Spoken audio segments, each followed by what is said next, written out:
we see a young guy tirelessly searching on his father's shoulders for his name on the list of those admitted to the Ninja Academy. His father said to him, "Keep looking, you must be there. Your effort must be rewarded." Gai wipes his tears and continues searching. Everyone left, and he never found his name. So he ran holding a sign that read, "If I complete 500 laps around the yard, let me join the academy." Everyone around him called him a failure. Gai collapsed on the ground from exhaustion, but Hiruzen was watching him from above. His father, seeing him, gave him a smack. Gai apologized for not finishing the laps, but his father told him, "Don't apologize for your effort. That would disrespect it. I hit you because you had the wrong rules. Saying they should accept you if you run 500 laps is not within your control. You could do it and still not be admitted. Your own rules must be something you can achieve with your own strength. That way, you can give it your all to accomplish it. Your effort is your effort. Even if you don't reach your goal, I'm proud of you, son." Some women nearby said, "His tights are disgusting." Dai thanked them for the encouragement, and Gai said, "They weren't cheering us on." Dai replied, "Then they were praising us. It can't be anything else. Your youth is just beginning, and you must not waste it. It's a blessing that you're bad at ninjutsu and genjutsu, because when you know your weaknesses, your strengths shine. So, your taijutsu has already started to stand out. And as your father, I'm so happy that my son, so young, already knows his strengths." However, some ninjas passed by mocking his father because he was at the same level as his son. Despite this, Dai thanked them for the encouragement. But Gai, furious, went after them later because he wouldn't allow anyone to speak about his father like that. They grabbed him by the head, saying, "Your father is a useless genin," and beat him up. But Kakashi arrived and, with a few blows, took them both down. He said to Gai, "I won't let anyone speak about your father like that." Gai, injured, was in the hospital and told his father that youth was meaningless and would only matter when he was about to die. His father replied, "That's when it burns brightest." Gai doubted it because he realized he couldn't defeat anyone just by believing it. But his father approached him and said, "True victory is not about defeating a stronger opponent, but about protecting what is valuable to you." Gai cried with his father because all he wanted was to protect the youth his father always talked about. Chapter 1: The Birth of the Strongest.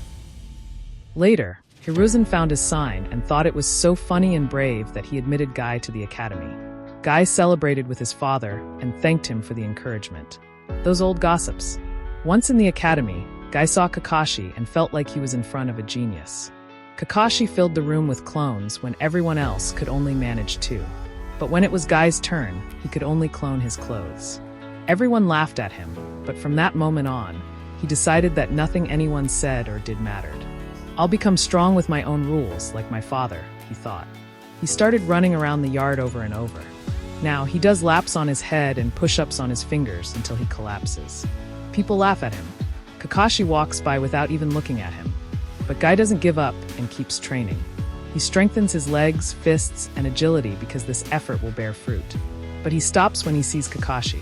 When his father notices this, he gives him another smack. Kakashi is supposed to be your lifelong opponent. You must challenge him. Let's go to his house and do it now. But Gai replies, "I just made my own rule. I can only challenge him after running 500 laps. He begins to put in a great effort until he completes them, and he succeeds. Now he can challenge him. If he does 500 headstand laps, he succeeds too. Then he starts doing push-ups on his fingers. People begin to notice his strength. Even Kakashi turns to look at him. Now he has to climb a mountain 500 times to challenge Kakashi, but he sees that Kakashi is already doing it with one hand. He feels disheartened because if geniuses also put in effort, he doesn't stand a chance. However, he declares that Kakashi won't beat him in effort. One day, he notices that when he finishes training, Kakashi is still going. His father tells him he should challenge Kakashi already, but Gai responds, "I won't do it until I run 5,000 laps around the yard." Dai supports him, and he starts running. Thus begins the race to become stronger. His father tells him, "This is how youth should be pursued." When Gai was about to give up, he imagined Kakashi ahead of him and remembered how much he wanted to face him. Finally, he succeeds and understands what youth feels like. Now the time has come to challenge Kakashi. He approaches him saying, "I'm known as Maitogai, the blue beast of Konoha. You're the son of the white fan, right? When I see someone with natural talent, I just want to face them. Let's have a duel and put our youth on the line. You were born elite. I became one through effort. We could have a wonderful rivalry. Kakashi closes his book and walks away, but this only makes Gai more eager. He insists they have a duel. He goes to his house and even follows him to the bathroom, getting quite the surprise. Meanwhile, Kakashi isn't nearly as surprised. The harassment was such that Kakashi had no choice but to accept. From that day on, they became rivals. They competed in shuriken throwing, and Kakashi emerged victorious. So Gai challenged him to a hand-to-hand fight. Kakashi keeps his distance and gradually begins to feel the strength of Gai's body. His kicks are incredibly heavy. Gai continues striking him, but Kakashi uses a substitution jutsu and applies a hold. Even so, Gai doesn't let him leave. I'm not done. I'm not trash. Don't run away. I challenge you to rock, paper, scissors. Time passed, and his father congratulated him on graduating from the academy. Gai assured him that he would always keep that youthful energy and thanked him for his encouragement. He began his ninja missions while his father continued doing genin-level tasks. Gai returned from successful missions, while his father was assigned jobs like finding a cat. Little by little, he started feeling disappointed in his father. When the Third Ninja War began, Gai was preparing with his team to go into battle. At that moment, he overheard his father apologizing and begging for another chance. That afternoon, he told Kakashi how embarrassing it was for him. But Kakashi replied, "I think your father is the most amazing ninja of all." That day, when he returned home, his father congratulated him on how strong he had become. "There's only one more lesson I can give you," he said, and showed him the gate-opening technique, something that took him 20 years to master. "This will be your most special jutsu, and it has one strict rule. That is your own rule." Days later, Gai found himself surrounded by the 7 ninja swordsmen of the mist. His father arrived to save them, ordering them to run. Gai said, "Father, they are 7 jonin, and you're just a genin." But his father reminded him that he had the 8th gate. Gai realized this would be the last time he would speak with his father, and he remembered that this was his own rule. Chapter 2: The Power of Youth. Time passed, and Gai became a full-fledged ninja master. One day, he saw a boy who reminded him a lot of himself. A hopeful student with nothing going for him except terrible taijutsu. Gai continued his training and noticed that the boy kept training hard. After class, he decided to come back later, but the boy was still training. Gai returned at sunset, and the boy was still there, tirelessly striking a log to grow stronger. This boy eventually made it into the academy. Gai took him in as his student. On the first day, Rock Lee told him, "I want to prove to the world that I will become a great ninja using only taijutsu." Gai kept observing him, and saw Lee continuing his training after classes until he tripped over the rope. This made Gai approach him. Rock Lee apologized for his failure in his last performance. Gai said, "It's true that you're different from the others. You're not good at ninjutsu or genjutsu, and your taijutsu needs work. But you have a gift that no one else has." Rock Lee thought that was just to cheer him up, but Gai responded, "Fool, I wouldn't waste my time on that. You have the gift of perseverance. That makes you a genius too." Rock Lee, through tears, said, "I used to think that.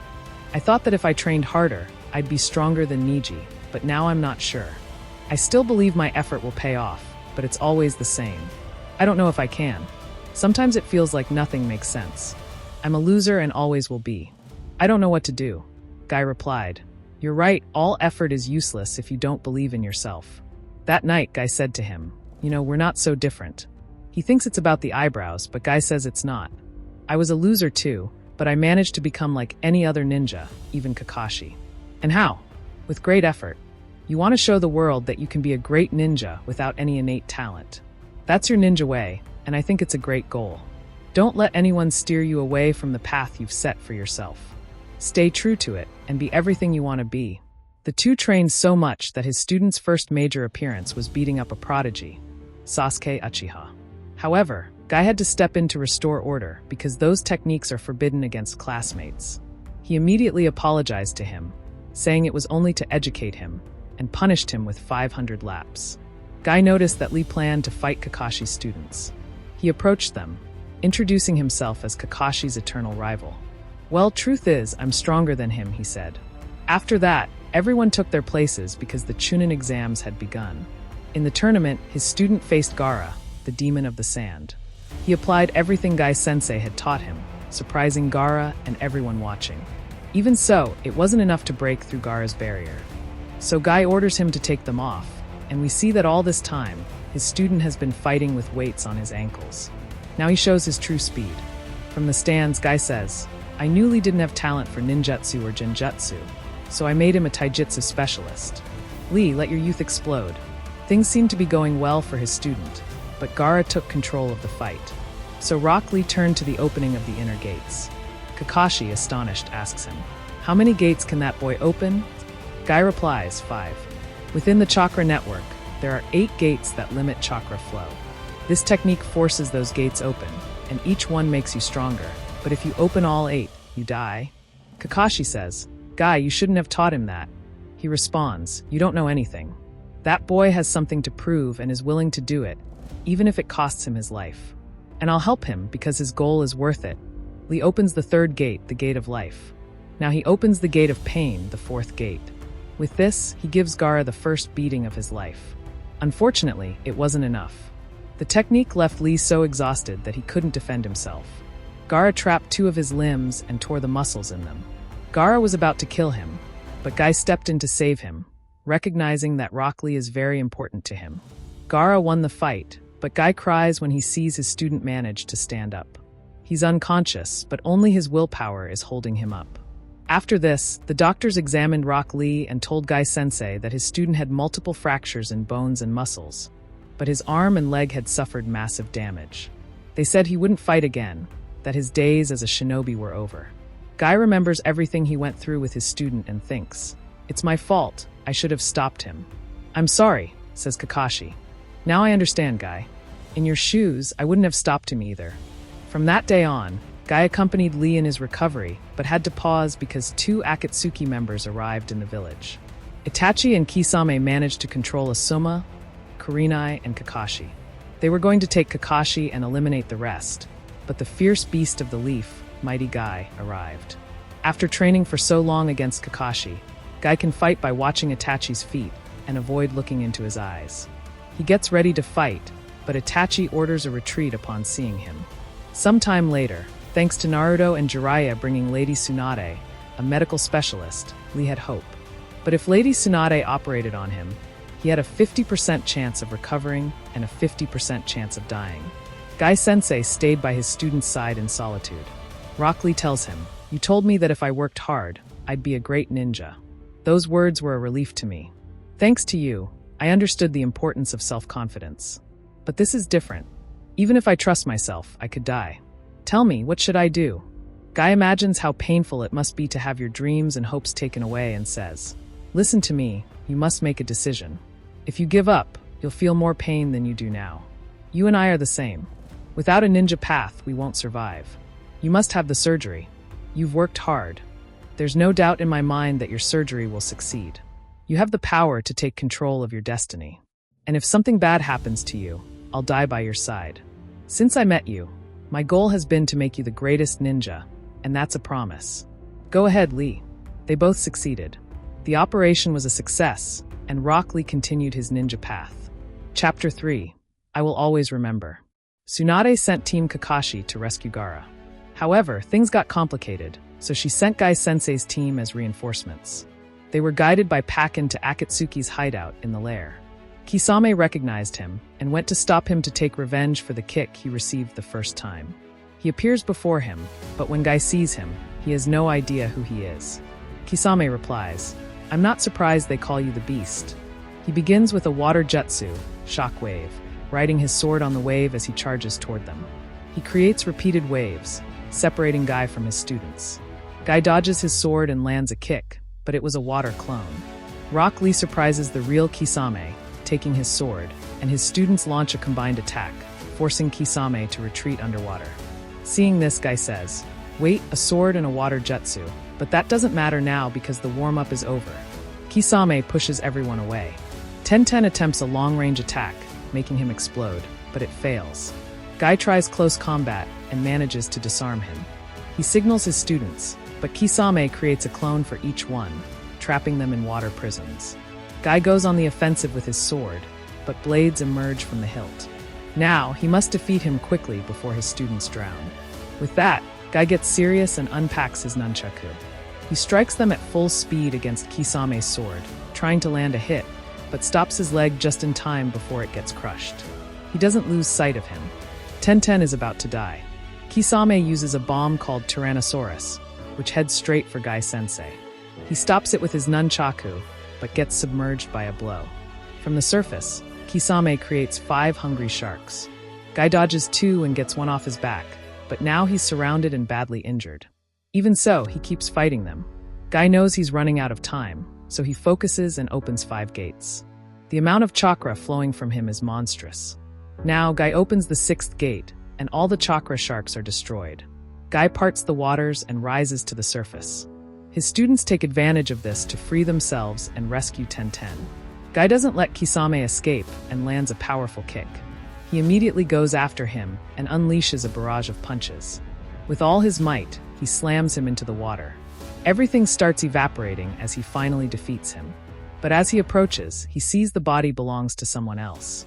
Lying on the ground, Gai looks at him and says, "I definitely didn't know this guy." Immediately after, Gai led his team to catch up with Kakashi. They all reached Akatsuki's hideout. Gai tried to break the rock blocking the main entrance, but it didn't work because it was protected by a 5-seal barrier.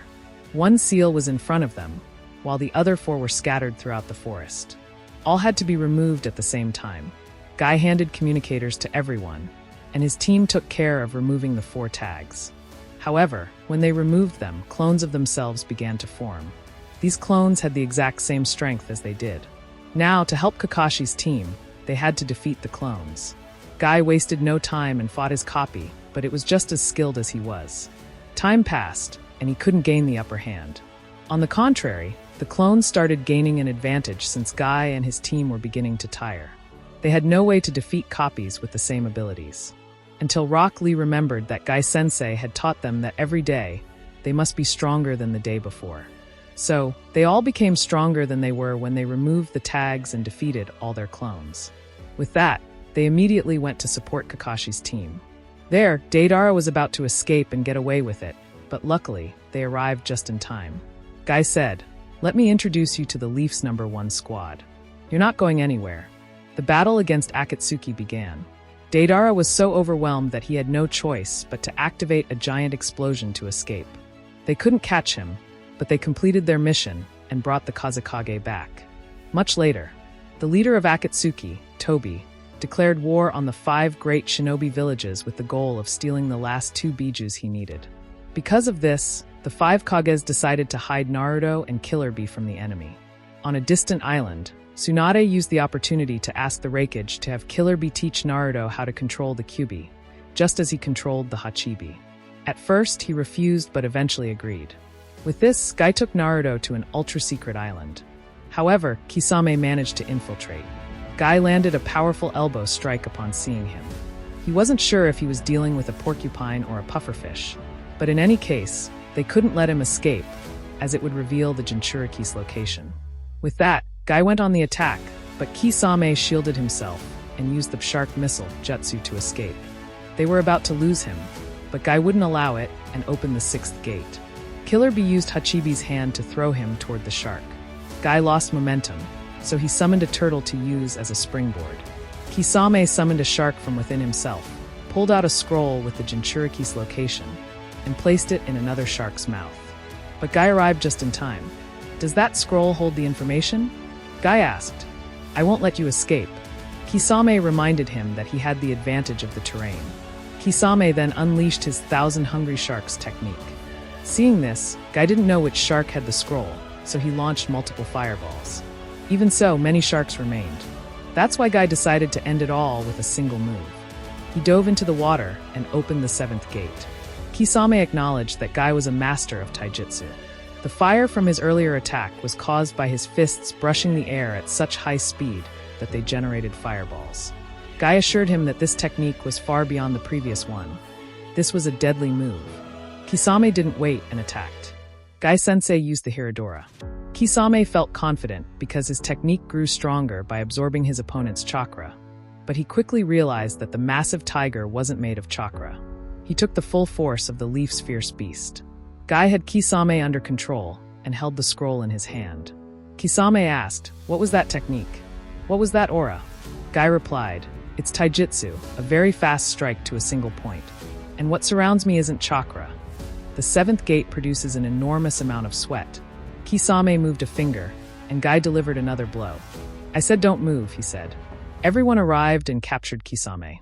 Aoba tried to read his memories to extract information about the enemy, but Kisame bit off his own tongue, breaking the trance. He freed himself with sheer force. Gai Sensei was about to finish him off, but Kisame shielded himself with a water sphere, and Gai couldn't reach him. Inside, Kisame summoned sharks that self-destructed to prevent anyone from extracting information from him. Seeing this, Gai said, "He was a great opponent. He lived and died as a true ninja. Kisame Hashigaki, I will always remember you." He grabbed the scroll, but it triggered water traps that ensnared everyone with sharks. The last shark took the scroll and managed to escape with the information. Later, everyone managed to free themselves. Gai left Naruto in hiding with Killer Bee and immediately assumed his combat position, as this shinobi war was just beginning. He joined Kakashi's unit and fought against warriors reanimated by a jutsu called Edo Tensei, performed by Kabuto. Chapter 4: The Red Beast. Madara, Death Incarnate, joined the war, annihilating an entire shinobi army platoon before facing the 5 Kages. Meanwhile, Naruto fought against the Masked Man, who swore he was no one in this world. Naruto had to save the Bijus from the abuse of that trash, so he didn't give up. However, he was on the verge of defeat. Toby said, "When my hand touches your face, it will all be over." But Gai Sensei forced him to dematerialize with a kick. Kakashi pulled him out of there. Toby claimed they couldn't do anything against his ocular powers, but Kakashi replied, "I also have a Sharingan." Gai added, "And he's with the beast of Konoha." He elbowed the rock off Naruto's back. "Because it begins now." Both watched as a Biju tried to attack the Masked Man, who easily controlled it with chains, turning the Bijus to his side. So, Gai and Kakashi went on the offensive. Gai opened the 6th gate and fought them barehanded while Kakashi joined with a Chidori in hand. Seeing this, the Masked Man decided to get serious and used all the Bijus in their final forms. The 6 tails attacked with a corrosive gas, while the 4 tails tried to devour Naruto. Gai and Kakashi couldn't help. They were completely surrounded. Kakashi created a clone, linked their backs, and connected lightning currents, while Gai opened the 6th gate and tried to stop the gas with fireballs. They both managed to survive, but it was too late. Son Goku swallowed Naruto. It seemed like all was lost. The 5 Bijudamas were about to end Kakashi's life. In this dire situation, Gai decided to use the 8th gate, but Kakashi stopped him because he didn't want him to die. The Bijus fired, but Naruto arrived like a bolt of lightning, shielding them. The Bijudamas hit different mountains. Toby sent the beasts to attack, but Naruto shielded them with Kurama's form. Finally, Gai ended up inside the Kyuubi's chakra, while outside, a tailed beast battle raged on. Naruto managed to free the Bijus from his control. Gai and Kakashi emerged once again. The time had come to claim victory. Gai struck the Geto statue's pinky finger, and Naruto knocked it down with a single blow. Everything seemed to be getting better, but the Masked Man decided to revive the 10 Tails. Even though it wasn't in its perfect form, this monster could swallow oceans, destroy mountains, and was the origin of all creation in this world. However, at this moment, the Masked Man revealed his true plan. It didn't matter if the 10 Tails wasn't perfect. What he truly sought was to use it to perform the infinite Tsukuyomi. All humans would fall into an illusion of a perfect world. Naruto was determined to stop him. Gai Sensei knew the moment called for him to use his nunchaku. Everyone took their positions, and Naruto attacked, but his blow passed through the Masked Man. Toby approached him, but once again, Gai Sensei saved Naruto, forcing Toby to dematerialize. They continued combining their attacks until one finally pierced him. Toby tried to absorb him, but Gai kept attacking, attempting to surprise him with another strike. However, Toby covered his back. Kakashi tried to decapitate the monster with his Mangekyo Sharingan, but Toby blocked him using his own Mangekyo Sharingan. Now he turned toward Naruto, and Gai and Kakashi sped up to follow him. Kakashi threw a kunai that went through Toby's head and immediately sent it into his Sharingan's dimension, so it wouldn't accidentally hit Naruto. At that moment, a crack appeared in Toby's mask. Gai praised Naruto, thinking it was his doing. However, something didn't sit right with Kakashi, so he decided to try something. The 8 Tails hurled the 3 of them. Gai broke through all the rocks until he reached Toby. Toby absorbed Gai's nunchaku, which was precisely what Gai wanted. Naruto followed with a Rasengan, and just as he was about to land the blow, Kakashi sent the Rasengan into his Sharingan's dimension, causing Toby to take the hit. With this, Kakashi confirmed that their Sharingans shared the same dimension, as if they belonged to the same person. Gai realized what this meant and became worried for his friend, while Naruto continued attacking with Kurama. Kakashi froze, but Gai shouted at him, "Hey, we must keep attacking. We have to fight. I know who you think he is, and I think so too, but forget about it. Your student is fighting him." This snapped Kakashi out of it, and they charged forward as a team. Naruto managed to break Toby's mask in the other dimension, revealing that all this time, he had been a Beto Uchiha. Kakashi couldn't believe his friend was still alive. And to make things worse, Madara arrived to support him. Naruto charged at him while Obito fought against Kakashi and Gai. Each of them unleashed the best of their arsenals. They switched opponents, and Gai struck Madara's Susanoo with a Hiradora, creating a massive explosion. With this, Madara decided it was time to begin the Ten Tails transformation process. In its second evolution, the Ten Tails awakened. Gai entered Kurama's chakra to help the tailed beasts fight. Unfortunately, nothing worked against the Ten Tails. Gai Sensei and the rest were practically out of chakra, and they would all perish with the next attack. But the divisions that made up the shinobi army arrived, and together they launched the allied shinobi jutsu against it. Sadly, it wasn't enough, and the Ten Tails continued taking the lives of innocent people, including Ino's and Shikamaru's fathers. This still wasn't enough for Obito and Madara, who attacked with millions of stakes. Hundreds of ninjas kept dying, including one of Gai Sensei's students, Niji Hyuga. Lee wept over the death of his friend. But Gai said to him, "As long as we don't abandon his feelings, he'll live on in us." Together, they closed Niji's eyes. The army kept fighting against the Ten Tails with the help of Konoha's 4 historical Hokages. Their power was so great that Gai couldn't believe the strength they had. Everyone fought with their best techniques, but they couldn't prevent Obito from becoming the new Jinchuriki of the Ten Tails. He planted the divine tree, and many more lives were lost. However, they didn't give up. They kept fighting and managed to extract all the tailed beasts from Obito. With this, they all turned their attention to Madara, the final threat. But they didn't expect Zetsu to make one last move, taking control of Obito's body and reviving Madara. Now, this demon has regained nearly all his power. He only needs to seize Obito's Rinnegan. But first, Madara leaves Naruto and Sasuke on the brink of death. He takes control of all the tailed beasts, becoming the new Jinchuriki of the Ten Tails. With this, he goes after Obito. Suddenly, Gai Sensei says it's time to fight with youth. But he's completely exhausted. They were heading toward the army, but something inside Gai tells him to return to Kakashi. Kakashi is with Obito, and when Madara arrives to take the Rinnegan, he launches a deadly attack at Kakashi. Gai arrives just in time to save his friend. "Are you okay?" he asks. Gai returns to face Madara and asks, "Who is that?" Madara replies, "You are just stones in my path. You have nothing left." Gai Sensei looks around and sees that his companions have given their all. Even Minato doesn't have arms anymore, so Gai steps in front of Madara. Is it time for the Beast of Youth to appear? Gai Sensei opens the 7th gate. Madara knows what this means. It's one gate away from the gate of death. If you're not using the red steam, it must mean you underestimate me. Gai launches a direct attack using only taijutsu. Madara dodges his strikes, but Gai doesn't let up and lands a Hiradora.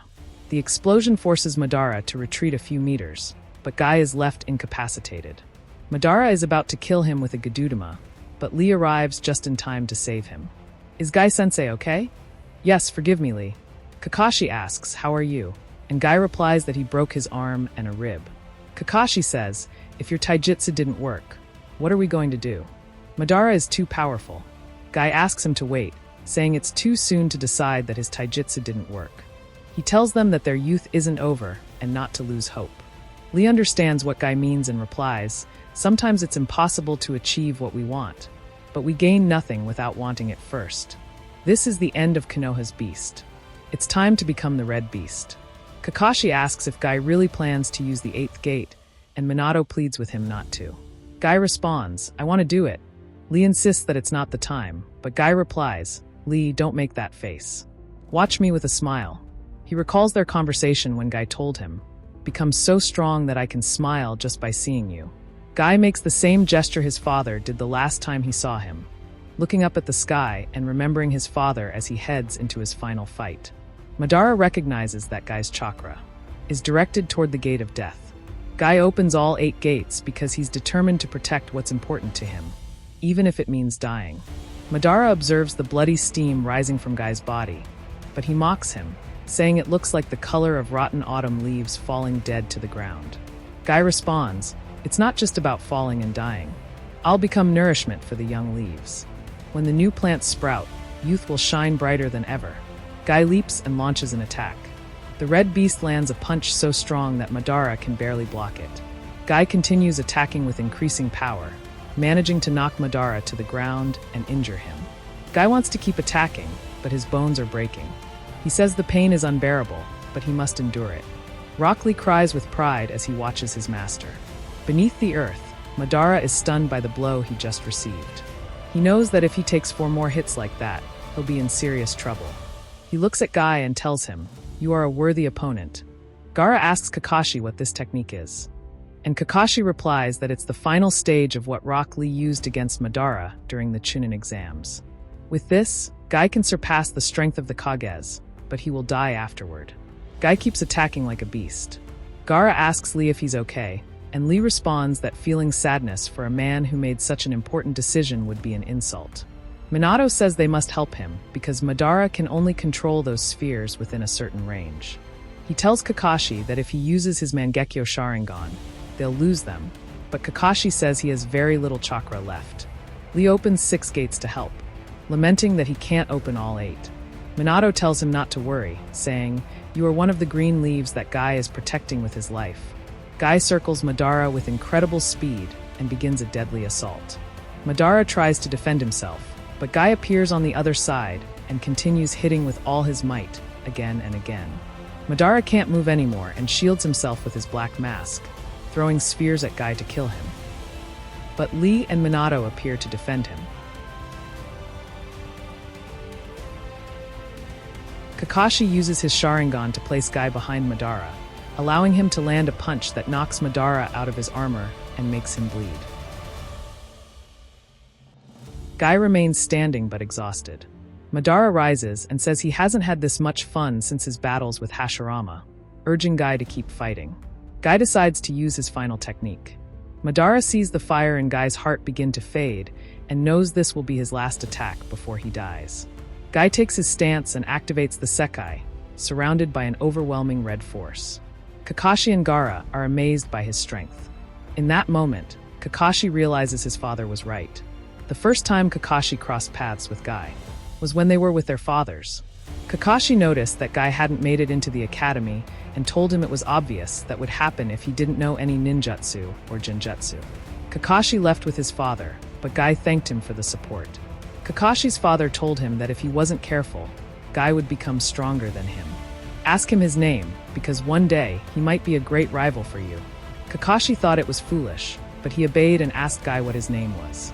Gai replied, "I'm maitogai, and I'll be the strongest in the world." Kakashi looked at him and saw that Gai had kept his promise. From Gai's body, a red force in the shape of a dragon emerged, and Madara had never encountered someone so strong. Madara said, "I, Madara, proclaim that you are the strongest of all." Gai moves at lightning speed with his dragon. Madara is stunned by his speed, and Gai jumps, kicking with such force that Madara spits blood, breaks his ribs, and shatters his leg. The impact sends everyone flying, creating an explosion with the force. The smoke clears, and they get up, searching for him. But we see Gai on the ground, his body completely charred. Madara's body is destroyed, but he regains his composure. He thought he was going to die, but he had a lot of fun, so as a thank you, he says he'll kill Gai before he turns to ash. But Naruto returns the Gudodama with a kick, places his hand on Gai Sensei's chest, and his chakra begins to awaken. He lifts Gai Sensei and carries him to Lee, assuring him that Gai won't die and will recover. Lee thanks him through tears. After this, the group manages to push forward, and together, they stop the infinite Tsukuyomi. The war ends. The medical team takes care of the heroes. The doctor tells Gai Sensei that he will never walk again, but Gai replies, "Don't cry." Even though my youth has ended, I still have a future. This is just the beginning of my summer. Final chapter, the farewell. I didn't know how to end the video until I found Gai Sensei's last reflection. He goes on a trip with Kakashi and Mirai, Asuma's daughter. Gai Sensei and Kakashi hear about a hot spring where they can meet the dead. Mirai wants to meet her father, so they go there. In the end, they discover the rumors were false. But while Mirai talks with her friends, Kakashi says to Gai, "If there were waters that could heal your leg." Gai responds, "Forget it, Kakashi, a leg is nothing. I have you, and that's enough. We gave everything for these new generations, and we protected the king."